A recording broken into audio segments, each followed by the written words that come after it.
Assalomu alaykum. Bugungi videoning mavzusi bu miasteniya kasalligi. Juda ko'p bemorlar bu kasallikdan azob chekishadi va aksar hollarda noto'g'ri bu kasallikdan davolanishadi. Miasteniya kasalligini davolasa bo'ladi.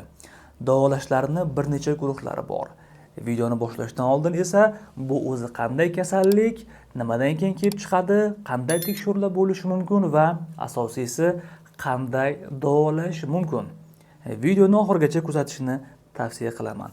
Birinchisi, miasteniya kasalligi bu miyas, mushak, steniz charchoq. Nomidan ma'lumki, bu tanadagi mushaklarning charchashi bilan kechuvchi bu autoimmun kasalliklar sirasiga kiradi. Endi miasteniyaning belgilari qanday? Ko'pincha miasteniyasi bor insonlar ko'z qovoq mushaklarining toliqishi, qovoqlarning osilib qolishi. Ikkinchisi, ko'zni ko'rganda ikkita ko'rish, diplopiya holati. Uchinchisi, bemorlarda chaynaganda, yutingan payti chaynov mushaklarining charchab qolishi. To'rtinchisi, yutinganda, suyuqlik yutganda, ya'ni disfagiya holati. Ayrim paytda disfoniya, ovoz yaxshi gapirib, keyin ovoz sekinlashib chiqmay qolishdagi holati. To'rtinchisi, butun tanada charchoq kabi belgilar bilan namoyon bo'lishi mumkin. Endi miasteniya kasalligida bemorlarning shikoyatini yaxshilab eshitsangiz, bunda qanday bo'ladi? Doktor, ko'pincha ertalab o'rnimdan juda yaxshi uyg'onaman. 1-2 soat davomida juda ham zo'r o'zimni his qilaman. Lekin ozgina jismoniy faollikdan keyin tanamda juda kuchli charchoq bilan namoyon bo'ladi. Keyinchalik ko'zim yumilishni boshlaydi, ko'zim ikkita ko'radi, tanada charchoq, sal narsa yiqilib tushadigan bo'lib qolaman kabi belgilari bilan namoyon bo'lishi mumkin. Xo'sh, miasteniya kasalligining qanaqa turlari bor? Miasteniya kasalligining asosiy 3 ta shakli bor. Birinchi shakl bu ko'z formasi. Videoni boshida aytib o'tganimizdek, bularda qovoqlarning osilishi, ikkita ko'rish kabi belgilar bilan namoyon bo'ladi. Ikkinchisi bulbar formasi. Bemorlarda yutish qiyinligi, ovoz chiqarishning qiyinligi bilan namoyon bo'lishi mumkin. Uchinchisi tarqalgan formasi. Tarqalgan yoki generallashgan forma degan payti bu tanadagi butun mushaklarga tarqalishni boshlaydi. Xo'p, kasallikning asosiy kelib chiqishi nimadan? Uni patogenezi nima deb savol berilsa, bu kasallikda oddiy obrazda qilib tushuntirgan bo'lsak, bitta nerv hujayrasidan ikkinchi nerv hujayrasiga impuls, ya'ni qo'pol qilib aytganda tok o'tish kerak bo'ladi. Birinchi hujayradan ikkinchi hujayraga impulslarni olib o'tuvchi modda, ya'ni asetilxolinning transportida muammo bo'lgandan keyin bu kasallik kelib chiqadi.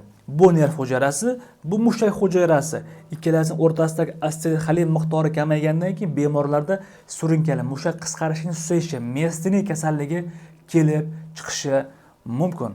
Xo'sh, miasteniya kasalligining asosiy qismi hayotda orttirilgan, ozroq qismi esa genetik tug'ma kabi sabablar ham ma'lum bo'ladi. Endi bemorlarda miasteniya kasalligini tekshirish uchun, bu kasallikka diagnoz qo'yish uchun qaysi tekshiruvlardan o'tish kerak bo'ladi? Birinchi navbatda bu nevropatolog shifokori ko'riga kechiktirmasdan. Ikkinchisi, bu holatda bemorga kelib har xil farmakologik sinamalar mavjud. Uchinchisi bu elektromiyografiya tekshiruvlari. To'rtinchisi kerak bo'lsa bu ayrismon bezning kompyuter tomografiyasi. Xo'p, savol tug'ilishi mumkin.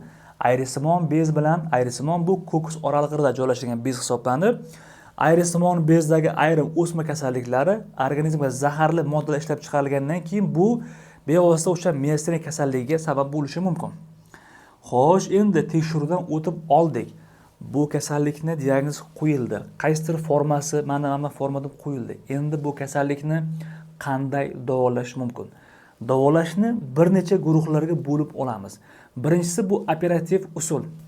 Bu degani, agar bemorda ko'krak qafas MSK qilib ko'rilganda unda ayrismon bezda muammo bo'lsa, timaktomi, ya'ni ayrismon bezni olib tashlash amaliyoti o'tkaziladi. Ikkinchisi dorilar bilan davolash. Dorilarning asosiy guruhlari bor. Birinchi navbatda bu autoimmun bo'lgani uchun bemorlarning immunosuppressiya. Ikkinchi usulda ayrim paytda GKS, glukosteroid dorilarni qo'llashimiz mumkin. Uchinchisi bu antixolinesteraz preparatlari, misol uchun kalimin dori vositasini qo'llagandan ko'pincha tarkibida peroksistamin saqlovchi boshqa dorilarni qo'llash mumkin. Bu dorilar miasteniani davolashda ishlatiladi.